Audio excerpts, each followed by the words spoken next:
My last video, I'll link to it up there somewhere, might have sounded like a criticism of inner child work. It wasn't, I believe, in inner child work. I was a mess until I did inner child work. My criticism is the way some people do inner child work.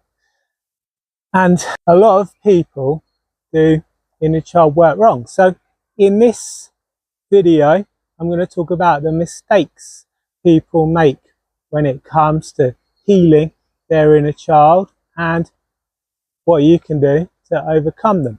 So the first mistake people make is goals. When you start any kind of change work, healing, therapy, you need to know what you want to get out of it.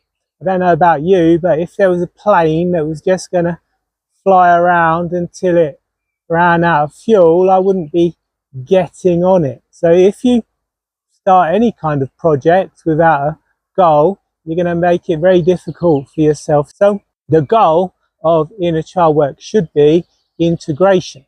So what would integration look like for you? How will you know that you've integrated your inner child? What will be different for you? What will be occurring differently in your life? Maybe your relationships will improve. Maybe you'll feel calmer, happier.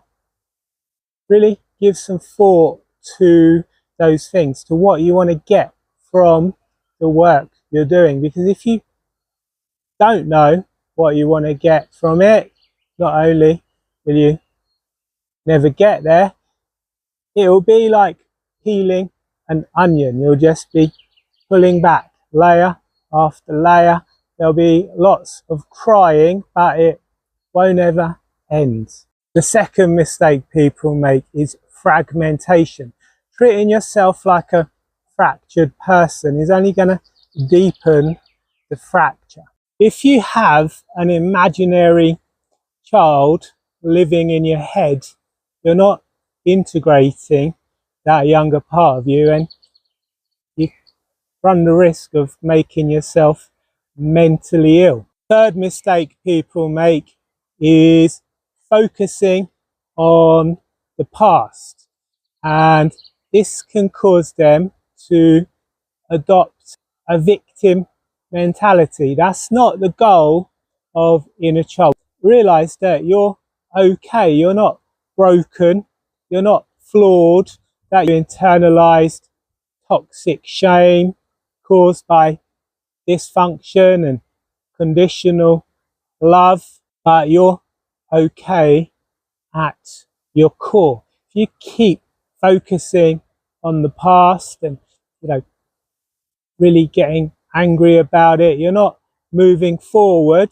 And every time you recall a memory, you change it depending on your emotional state. And this is one of the benefits of hypnotherapy, because with hypnotherapy you can recall a memory in a calm, relaxed state, and it helps to release some of the emotional charge from that memory. But if you're remembering things from a state of anger, why did they do this to me? Why did I have to be related to these people?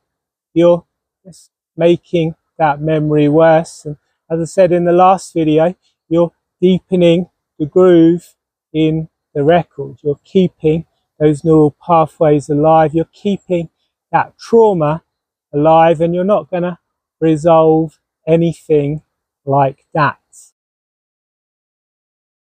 So the kind of inner child exercises that I think are useful are visualizing yourself connecting with your inner child. But when you do that, you're not visualizing yourself playing Jenga with an imaginary 6-year-old. You are picturing yourself giving that younger version of you love, giving them acceptance, maybe taking them to a safe place where there's a magical adult or some kind of magical being that can look after them. And when I do inner child healing hypnosis, I get the person to imagine that younger version of them actually stepping in to them and getting a sense of connection in some way. That is the right way to visualize connecting with your inner child. Also, letter writing can be very useful.